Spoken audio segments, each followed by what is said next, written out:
dakwah orang Islam moronyo kan persoalan materinya ndak benar, tapi strateginya yang nggak benar. Dia terlalu strategi, kan terlalu materi, kan terlalu isi.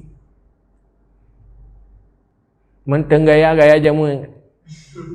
Yang embam je muncul tiro goreng juga tiro. Gili ada pelia-pelia bagak, mon-mon kenan bak bola. Karena ada strategi, berhadapan dengan orang yang punya strategi pasti kalah lah. Elok kerja lumpegah tapi Zaman lumpegah ke contoh iktibar, zaman pertandingan Jinik dengan Kuala Simpang. Belum zaman tanding awak Jinik Kuala Simpang. Jiniknya awak lancang, memang awak kena ia mating. Borat. Tulang lagi besar. Memang Kuala Simpang. Tak babak phone. Kuala Simpang nak main strategi ikut gaya je lah. Jangan lancang. Puplung bola teroro ajuh nak pakai strategi. Lena dah luar Kuala Simpang. Nonton Jinik bangga. Dengan kamu Jinik. Kuala Simpang. Tak babak Lena dah lu. Mu bayang aja untuk Lena tu tengah lu say ni ju. Lu babak kedua.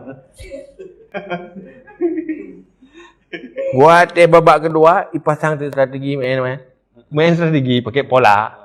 Mahal rupa bola dia. Atai bagi bola lewat tanya orang bagi lawan.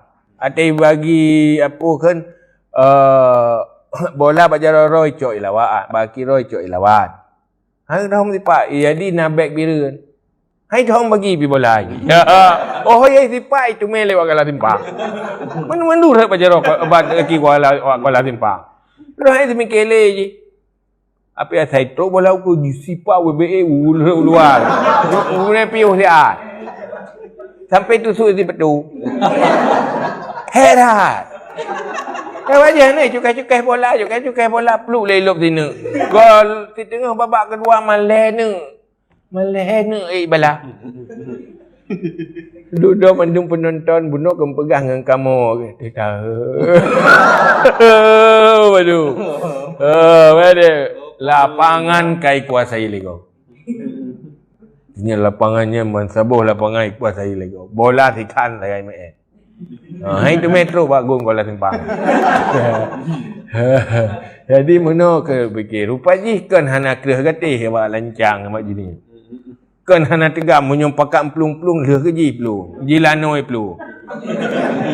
Tapi hati main strategi mucawa ju. Kalah. Bakat trading kita berbicara bagaimana strategi dakwah. Kan masalahnya dek napai kita banyak kenyan masalah ke hayalong iji mame hanji kenyan masalah. Tapi hataji pegah patih lega watat yo pegah hai ding.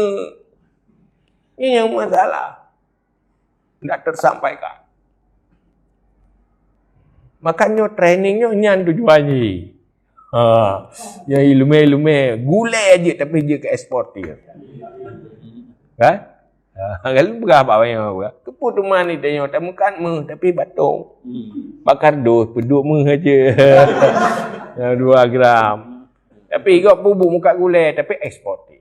Tuan anggro ekspor. Nanlah kira-kira. Nyo halnya yang perlu lakukan. Dah Abu setuju. Karena Abu lebih cepu dia. Jadi mu masalah komunikasi. Kalau tak bertupak belum pakai dia. Benda kirim you do and you buka balik kan pakai. Ka konflik ngurunya konflik orang ni. Tapi dia nyonya punya strategi, punya keahlian, maka cok lagi moto Perancis. Ini visi. Aku datang, aku lihat, aku menang. Jadi melihat suasana, mampu bagaimana memenangkan dan menguasai situasi. Itu yang perlu.